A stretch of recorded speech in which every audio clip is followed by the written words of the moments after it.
Good morning dear students. बेटा आज हम पढ़ने वाले हैं चैप्टर नंबर 5, ठीक है, जो कि है डेमोक्रेसी यानी कि लोकतंत्र। ठीक है बेटा, तो चैप्टर नंबर जो 5 है लोकतंत्र, ये बेटा आपके आएगा बेटा 5 मार्क्स का चैप्टर आएगा एग्जाम में। ठीक है, 5 मार्क्स का ये आने वाला है, जिसमें से एक क्वेश्चन तो होगा आपके सामने, एक क्वेश्चन तो होगा कैसा लॉन्ग और एक होगा शॉर्ट। ठीक है, मतलब एक तो अति लघुतरात्मक और एक लघुतरात्मक।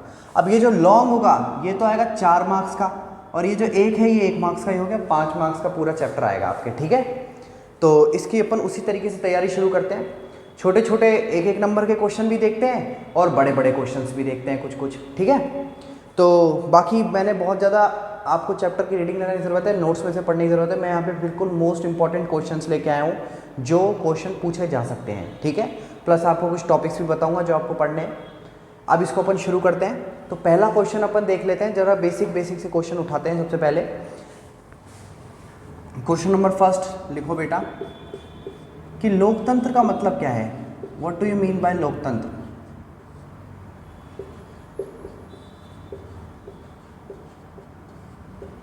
लोकतंत्र का मतलब क्या है? ठीक है, तो बेटा इसका आंसर क्या आएगा?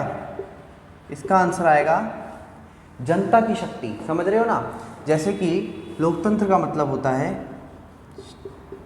लोकतंत्र का मतलब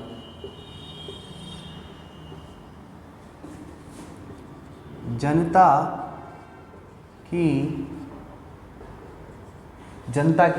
शक्ति। ठीक है बेटा, जनता की शक्ति या जनता का शासन होता है।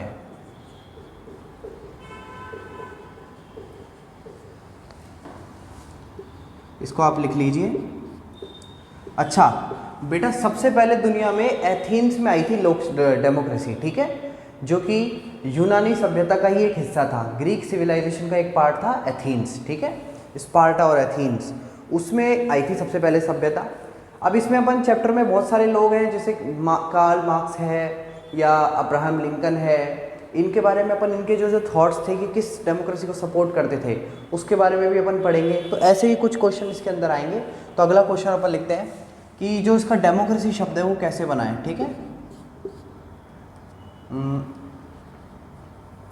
अगला क्वेश्चन है डेमोक्रेसी शब्द कैसे बना। ठीक है, तो बेटा मैंने आपको क्या बताया, डेमोक्रेसी कहाँ से सबसे पहले आई थी? आपके एथेंस में, और वहाँ पे ही सबसे पहले इसका निर्माण हुआ। तो ये शब्द भी कैसा है? ये ग्रीक शब्द है। ठीक है, और इस ग्रीक शब्द को अपन कैसे बनाएंगे? देखो इसका होता है डेमोस, आंसर लिख देते हैं यहाँ।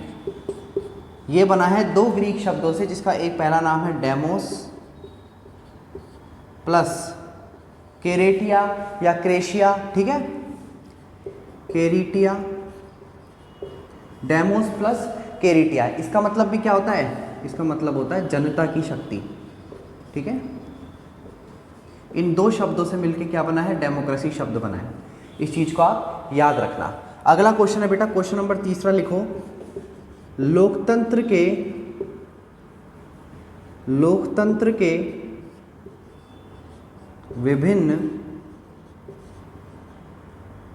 विभिन्न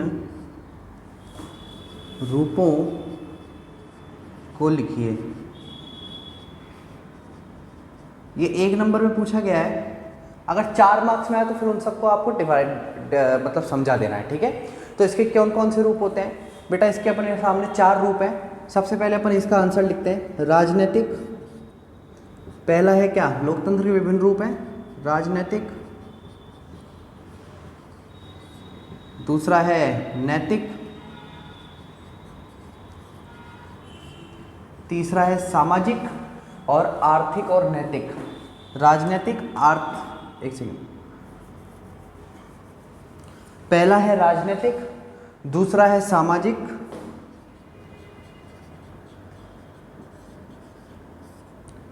तीसरा है आर्थिक और चौथा है नैतिक। ठीक है बेटा, ये 4 हैं हमारे लोकतंत्र के क्या रूप, विभिन्न रूप। अब इसके अंदर ये जो राजनीतिक है ना, इसके ही 2 रूप आते हैं, प्रत्यक्ष और अप्रत्यक्ष लोकतंत्र। अप्रत्यक्ष लोकतंत्र, समझ गए? तो इस तरीके से ही हमारा टॉपिक चलता है। राजनीतिक, सामाजिक, आर्थिक और नैतिक। सामाजिक लोकतंत्र क्या होता है बेटा? समाज के अंदर लोकतंत्र होना, ठीक है। जैसे कि कोई भी रंग भेद, कलर, कास्ट, जाति, इनके ऊपर किसी से भी मतलब कि सब समान रहे, किसी से कोई नस्ल भेद ना करे, ठीक है। किसी से कोई मतलब कि चिढ़े ना, या किसी को जाति के नाम पे क्रिटिसाइज़ ना करे, किसी को रंग भेद और कलर कॉम्बिनेशन के नाम पे क्रिटिसाइज़ ना करे। कोई अगर डिसेबल्ड है, दिव्यांग है, तो उसे उसके हिसाब से चिढ़ाया ना जाए। लोकतंत्र यानी जनता का शासन। तो जनता का शासन, तो जनता में तो वो भी इंसान आ रहे हैं जो जाति अलग अलग रखते हैं या उनका कलर अलग है, सभी जनता के अंदर आ रहे हैं। तो ये सामाजिक लोकतंत्र होता है, ठीक है। राजनीतिक लोकतंत्र आप जानते ही हो, जिसमें अपनी राजनीति चलती है। तीसरा होता है आर्थिक लोकतंत्र, कि आर्थिक रूप से सशक्त सब हों, ठीक है। सबको बराबर धन मिले, सबको बराबर नौकरियां मिले, बेरोजगारी ना हो और गरीबी ना हो, सबको बराबर रूप में जो धन की जो आपूर्ति है वो सरकार द्वारा की जाए, ठीक है। और नैतिक लोकतंत्र यानी कि हमें सबके साथ व्यवहार अच्छा करना चाहिए, किसी को भी गलत नहीं बोलना चाहिए, ये नैतिकता में आते हैं, ठीक है। इसका मतलब ये नहीं कि लोकतंत्र का मतलब डेमोक्रेसी से मतलब ये आप समझाओ, नहीं। लोकतंत्र का मतलब क्या है? जनता का शासन, और जनता का हर सेक्टर में फिर शासन, ठीक है। तो मतलब जनता ही सब कुछ है। अगला आता है क्वेश्चन चौथा। क्वेश्चन नंबर चौथा लिखो, लोकतंत्र की विशेषताएं क्या क्या हैं? लोकतंत्र की विशेषताएं लिखो, ठीक है बेटा। आंसर, अब अपन लोकतंत्र की विशेषता बताते हैं। इसके अंदर बेटा लोकतंत्र की बहुत सारी विशेषताएं हैं, जिसमें से आपको मैं बताता हूं। पहला लिखो जनता का शासन, पहला पॉइंट आता है इसमें। इसमें क्या होता है? जनता का शासन होता है, ठीक है। पहला पॉइंट इसमें जनता का शासन। दूसरा लिखो इसके अंदर जनता द्वारा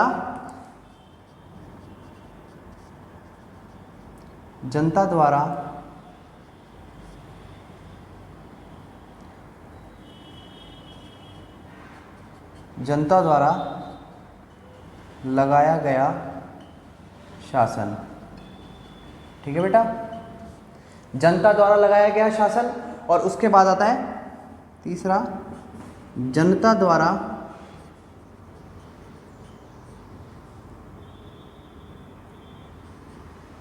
निर्मित शासन। मतलब जनता द्वारा निर्मित शासन है ये। अपने जो भी लोग थे बड़े बड़े जिन्होंने इस लोकतंत्र को बनाया भारत के, वो जनता ही तो थे, वो लोग ही तो थे, वो कोई और थोड़ी ना थे, ठीक है। आगे समझ में। अगला आता है चौथा, लोकतांत्रिक साधन।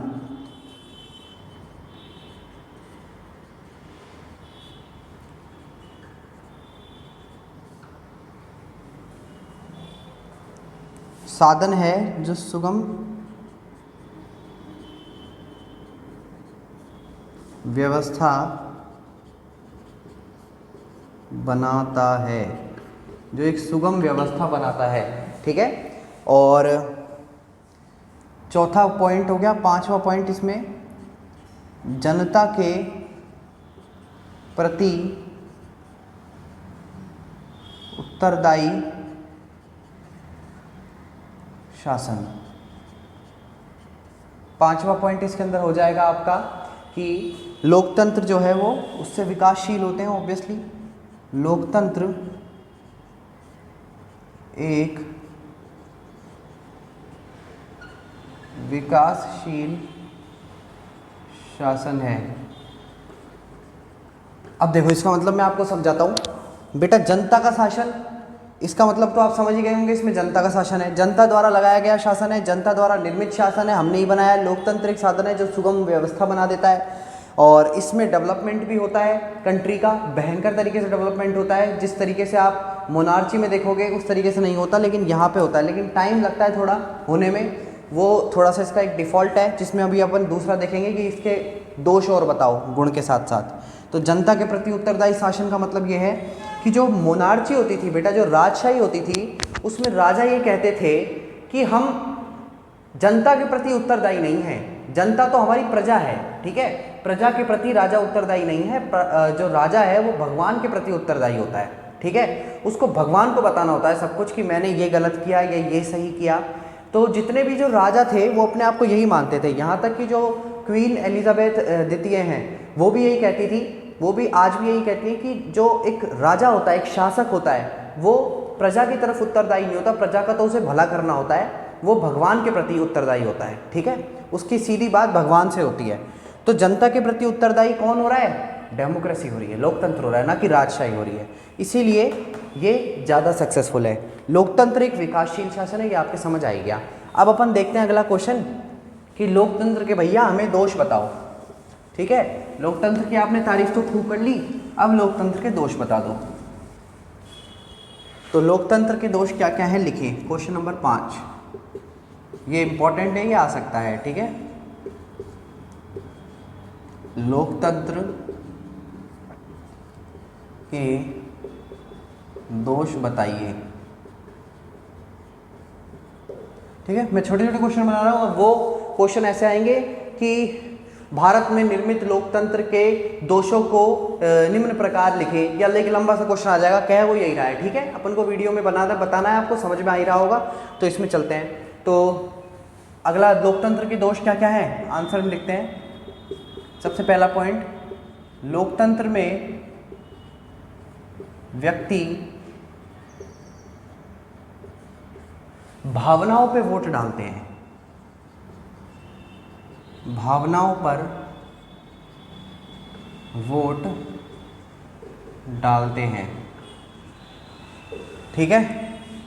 लोकतंत्र में व्यक्ति भावनाओं पे इस प्रकार वोट डालते हैं बेटा, जैसे मान लो किसी को किसी के प्रति, जैसे मान लो किसी का भाई खड़ा हो गया चुनावों में, तो वो अपने भाई को ही तो डालेगा, उसके रिश्तेदार सारे उसी को डालेंगे, ठीक है। तो भावना उनकी उससे एक इमोशनल कनेक्शन, एक रिश्तेदार वाला कनेक्शन जुड़ा हुआ है। या फिर किसी के पड़ोस में कोई इंसान चुनावों में खड़ा हो गया तो वो कहेगा कि ये मेरा पड़ोसी है, चलो इसको ही दे देते हैं। तो लोकतंत्र में ये चीज़ बहुत गलत है कि लोग बाग अपने अपने क्षेत्र के, अपने अपने जाति के, अपने अपने नस्ल के लोगों को ही चुनने की कोशिश करते हैं, भावनाओं के आधार पर वोट डालते हैं। दूसरा आता है पॉइंट कि लोग बाग अपने मत का प्रयोग कम करते हैं, ठीक है। जनता द्वारा मत का प्रयोग ना करना।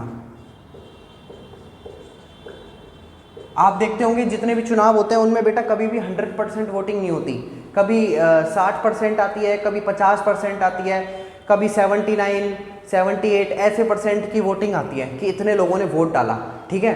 और अपने जब 70 से ऊपर आ जाती है ना वोटिंग, तो अपन को लगता है कि वाह कितने सारे लोग आ गए वोट डालने, तो ये एक बहुत बड़ी रेटिंग अपने आप में रिकॉर्ड तोड़ मानी जाती है 70 से ऊपर, तो ठीक है। लेकिन 100% अपने नहीं डल पाती क्योंकि लोग बाग मत का प्रयोग ही नहीं करते। लोग बाग सोचते हैं कि अरे मैं क्या जाऊँ, मुझे नहीं जाना वोट डालने, मैं इंटरेस्टेड नहीं हूँ इन सब चीज़ों में। अरे बेटा नहीं, आपको लोकतंत्र को चलाना है, आप ही तो जनता के द्वारा लगाया गया शासन है। जब आपको ये चीज़ दी गई 1947 में तो आप इसको करो ना। फिर राजशाही थी, उसमें आपको वोट डालने का ही मौका नहीं मिलता था, अब आप अपने मत का इस्तेमाल ही नहीं करते, तो ये तो आपके लिए ही गलती है ना, ये तो एक मूर्खता का पाठ हो गया। इसमें आपको सरकार भी फोर्स नहीं कर सकती कि आप जाओ वोट डालो, सरकार सिर्फ आपको बूस्ट कर सकती है कि कृपया करके वोट डालें, अपने मत का प्रयोग करें। इसीलिए आप देखते होंगे कि जब भी वोट आने वाले होते हैं तो सरकार चारों तरफ से जो अपने चुनाव आयोग है वो कहता है कि मत का प्रयोग ज़रूर करें। जब चारों तरफ होर्डिंग लग जाते हैं, स्पीकर पे आवाज़ें चलती रहती हैं कि वो मत का प्रयोग करें, वोट इंसान की सबसे बड़ी शक्ति है, ठीक है। तो ये क्या है, जनता द्वारा मत का प्रयोग ना करना। तीसरा पॉइंट आएगा इसके अंदर, उच्च वर्ग की उदासीनता।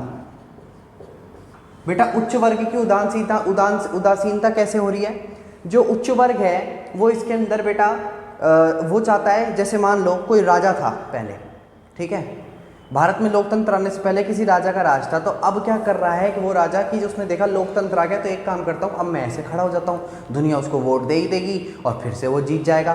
तो जो उच्च वर्ग है जिनके पास पहले से पैसा है, ठीक है, वो इस लोकतंत्र का गलत तरीके से फ़ायदा उठाते हैं। जिनको राजनीति में आना नहीं चाहिए वो भी राजनीति में आ जाते हैं, ठीक है, क्योंकि बस उनके पास पैसा है, पावर है और उसके दम पे वो आ जाते हैं, जबकि उन्हें राजनीति का रह भी नहीं आता होगा, ठीक है। तो ये उच्च वर्ग की उदासीनता है जिसके कारण लोकतंत्र के दोष हैं। ठीक है, अगला आता है नैतिक शिक्षा जो है हमारी, नैतिक शिक्षा में अभी तक का जो दावा है वो झूठा ही गया है। ठीक है, तो आप चौथा पॉइंट लिखो, जो नैतिक शिक्षा है का दावा झूठा। नैतिक शिक्षा यानी कि जो बेसिक अपनी नैतिक शिक्षाएं होती हैं उनका दावा बिल्कुल झूठा है, उसके लिए कुछ भी नहीं किया गया है। ठीक है, जो हमारे एक सर्व शिक्षा अभियान चला था, ठीक है, उसके लिए जो अटल बिहारी वाजपेयी थे उन्होंने काफ़ी सारा काम किया था। इसके अलावा जो हमारे और प्रधानमंत्री रहे हैं उन्होंने भी कुछ कुछ काम किए हैं, लेकिन हम आज तक इस चीज़ को अचीव नहीं कर पाए अच्छे से कि हमारी लिटरेसी रेट 100% पहुँच जाए और एक हमारे पास नैतिक शिक्षा अच्छे से हो। ठीक है, पांचवा पॉइंट, लोकतंत्र में आर्थिक समानता। लोकतंत्र में आर्थिक समानता नहीं है बिल्कुल भी। कैसे नहीं है? वही मैंने आपको बता दिया, उच्च वर्ग की उदासीनता से मिलता जुलता है ये वर्ड।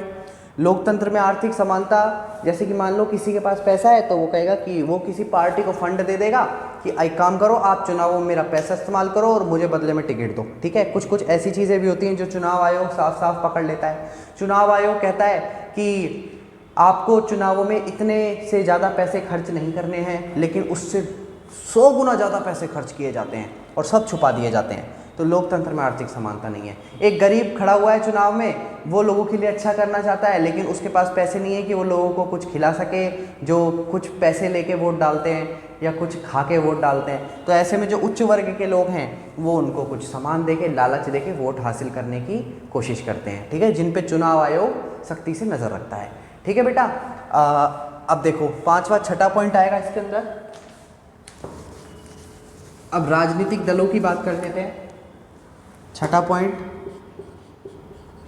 राजनीतिक जो दल हैं बेटा उनका क्या होता है? राजनीतिक दल दोषपूर्ण होते हैं। ठीक है,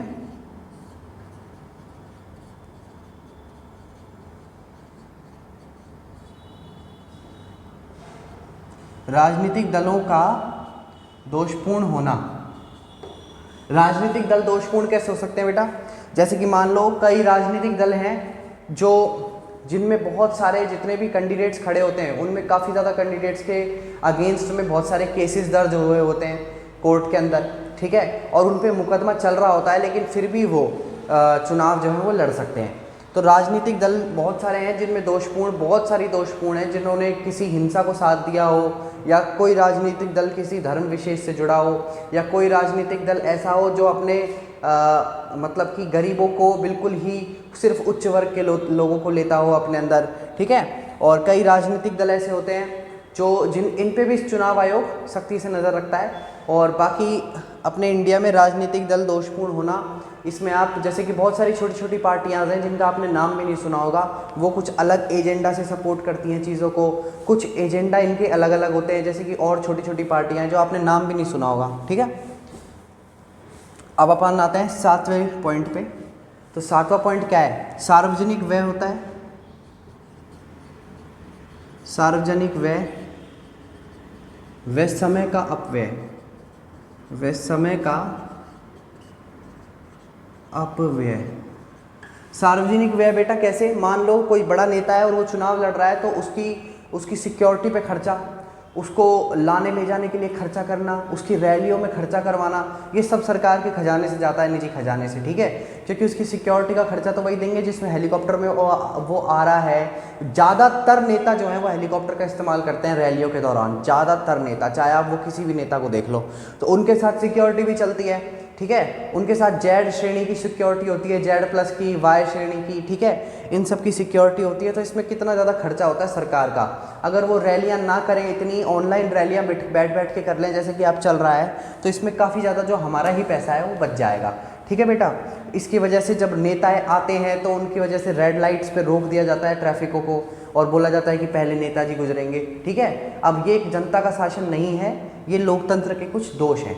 ठीक है, आगे देखते हैं। ये 7 पॉइंट हो गए अपने, बिल्कुल कंप्लीट है। इनको अब आप, अगर आपसे ये चैप्टर क्वेश्चन नंबर 4 में आ जाए, तो मेरा कहने का मतलब ये है कि जैसे मैंने आपको समझाया है ना, ऐसे आप इनके आगे लिख के समझा सकते हैं। ठीक है, बाकी मैंने आपको पूरा समझा दिया है इसमें एक एक पॉइंट, और आपको इसे अच्छे से बनाना आना चाहिए। अगला देखो, अगला क्वेश्चन अपन लिखते हैं छठा।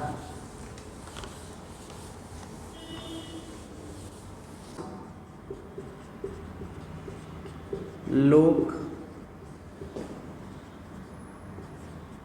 अब्राहम लिंकन,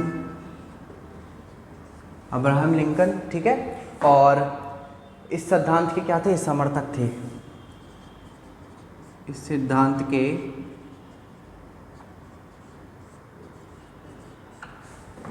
समर्थक थे। इस सिद्धांत के समर्थक थे, ठीक है बेटा। इसके अंदर क्या क्या पॉइंट आते हैं? पहला पॉइंट आता है इसके अंदर कि व्यक्ति अपना हित अहित समझता है। व्यक्ति अपना हित अहित समझता है। दूसरा पॉइंट, इसके अंदर दूसरा पॉइंट आएगा बेटा, शासन का प्रयोग सीमित है। शासन का प्रयोग कैसा होता है? सीमित होता है।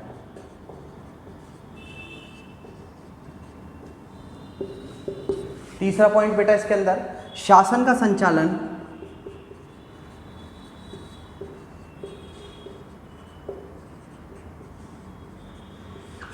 संचालन नियमों पर आधारित होना चाहिए।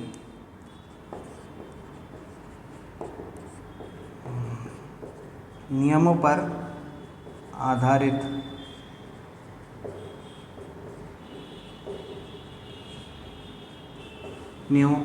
होना चाहिए, ठीक है। अगला पॉइंट आता है, शासन जनता की इच्छा अनुसार हो।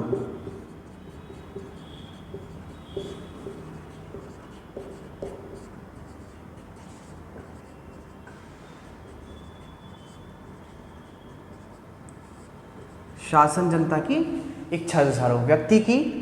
और अगला पॉइंट आता है लास्ट, व्यक्ति की स्वतंत्रताएं व अधिकार प्राप्त होने चाहिए।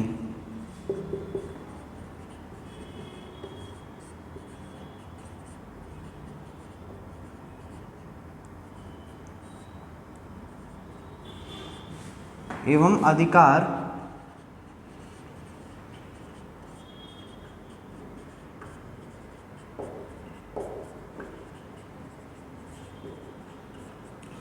प्राप्त होने चाहिए, ठीक है बेटा। इसको लिख लीजिए आप। और इसको लिखने के बाद अपन लिखते हैं लोकतंत्र का समाजवादी सिद्धांत, ठीक है बेटा। अब इसको समझ लेते हैं। लोकतंत्र के उत्तरदायी सिद्धांत जो है, यानी कि वही कि किसके प्रति ये उत्तरदायी हैं? उस प्रजा के प्रति, जनता के प्रति उत्तरदायी हैं। उसके सिद्धांत और लक्षण व मान्यताएं क्या क्या हैं, जो बताइए। सबसे पहली बात तो जो हाउस लोक और अब्राहम लिंकन थे वो इस सिद्धांत के सपोर्टर थे, ठीक है। और व्यक्ति अपना हित अहित समझता है इसके अंदर कि क्या मेरे लिए बुरा है, क्या मेरे लिए अच्छा है, कौन सा नेता मेरे लिए अच्छा है, कौन सा नेता बुरा है। और यहाँ तक कि नेता के अलावा जो जनता है वो भी ये जानती है, जनता के अलावा जो नेता जो खड़ा हो रहा है वो भी ये जानता है कि यार कहाँ से मैं चुनाव लड़ूँ, कहाँ से मैं जीत सकता हूँ, ठीक है। शासन का प्रयोग सीमित होता है इसके अंदर। लोगों को छोटे छोटे एरिया दिए जाते हैं, जैसे कि सिटी में एमएलए है ना, इसके अलावा विधानसभा क्षेत्र, लोकसभा क्षेत्र, राज्यसभा क्षेत्र, तो इस तरीके से क्षेत्र होते हैं। शासन जनता की इच्छा अनुसार होता है। शासन का संचालन नियमों पर आधारित होता है पूरी तरह। आचार संहिता लग जाती है अगर कोई ज़्यादा करता है तो। चुनाव आयोग के नियम बड़े कठिन हैं, ठीक है। साथ ही आपको कुछ जमानत भी देनी होती है। तो शासन जनता की इच्छा अनुसार इसके अंदर होता है। जनता की इच्छा अनुसार, जैसे कि मान लो कोई अब की बार तो हम प्रधानमंत्री उसे ही बनाएंगे जो हमारे देश में ये काम करके देगा, ठीक है। तो लोगों ने इसी हिसाब पे प्रधानमंत्री को चुन लिया, ठीक है। जो भी प्रधानमंत्री लोगों की इच्छा को जानता है कि लोग ये चाहते हैं, तो उसने अपना वादा का जो लेटर होता है, उनका जो प्रॉमिस लेटर होता है, उसमें उसने वही लिखा और उसको कंप्लीट करके दिखाएगा वो। तो व्यक्ति की स्वतंत्रता और इसके अंदर अधिकार प्राप्त होते हैं। हमारे जो फंडामेंटल राइट्स हैं, हमारी जो स्वतंत्रता है वो इसके अंदर बनी रहती है और इसमें हमें कहीं भी आने जाने की अनुमति होती है। हमारे पास सब तरह की जो फंडामेंटल्स हमारे मौलिक अधिकार हैं वो इसके अंदर होते हैं। अब अगला क्वेश्चन लिखो, इम्पॉर्टेंट, काफ़ी ये भी इम्पॉर्टेंट था, इसको लिख लीजिएगा। अगला क्वेश्चन आता है बेटा सिद्धांत है, ठीक है। जो कार्ल मार्क्स की थ्योरी थी उससे लेके और एक उदारवादी की यानी कि लिबरलाइजेशन जो अपन देखते हैं कि एक उदार नीति जिसमें आप बहुत सारा लोगों का भला करें, उसके समन्वय से बना सिद्धांत है, ठीक है। यह सिद्धांत राजनीतिक स्वतंत्रता वह आर्थिक समानता को एक साथ प्राप्त करना चाहता है। इसके अंदर राजनीतिक स्वतंत्रता भी चाहिए और आर्थिक समानता भी चाहिए लोगों के अंदर, ठीक है। यह सिद्धांत विकास व संविधान में विश्वास रखता है कि हमारा जो कॉन्स्टिट्यूशन है, जो संविधान है, उसमें हम विश्वास रखेंगे और विकास को हम बढ़ावा देंगे। यह सिद्धांत को प्राय लोकतांत्रिक सिद्धांत भी कहा जाता है। इस सिद्धांत को प्राय लोकतांत्रिक सिद्धांत भी कहा जाता है, ठीक है। तो ये हमारा चैप्टर यहाँ पे कंप्लीट होता है और इसके अपन ने मोस्ट इंपॉर्टेंट क्वेश्चंस बेटा देख लिए हैं लगभग। अब मैं आपको बताता हूँ आपको क्या क्या टॉपिक पढ़ने हैं। जो मैंने आपको लोकतंत्र के विभिन्न रूप बताए थे, जिसके अंदर राजनीतिक, सामाजिक, आर्थिक और नैतिक थे, और इसके अलावा जो राजनीतिक के दो रूप थे, प्रत्यक्ष और अप्रत्यक्ष लोकतंत्र, इनकी आप बराबर से बुक में रीडिंग लगाएं। क्वेश्चन आ सकता है कि नैतिक लोकतंत्र क्या कहलाता है, सामाजिक लोकतंत्र को समझाइए, या फिर प्रत्यक्ष और अप्रत्यक्ष में आप डिफरेंस करें, ठीक है। तो ये सब चीज़ें मैंने आपको जब ये क्वेश्चन लिखवाया था थर्ड, तो इस थर्ड क्वेश्चन में मैंने अभी आपको बताया था कि एक एक पॉइंट आपको समझाया, तो उस हिसाब से ही समझने के बाद उस चीज़ को आप रीडिंग लगाने बैठे, ठीक है। तो यहाँ पे होता है ये आपका चैप्टर समाप्त। Best of luck.